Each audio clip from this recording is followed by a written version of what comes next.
So this is the original family pit. I hate that it looks like this because I did have it cleaned up very well the last time I used it. That was the first time that anybody alive remembers it being cooked on.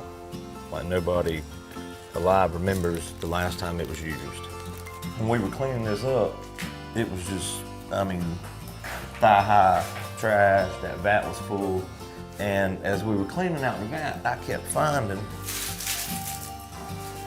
the first one didn't mean anything, but then I found another one, and then another one. He said, well, they would cut the ligament in the hog, and that was how they would hang them. So they'd hang them, and then they would butcher them, which is why this floor was sloped. I didn't know the floor was sloped until we got it cleaned out. And they would simply wash the blood out. Is that like pig's blood or just I blood? don't think so. I think it was paint, actually.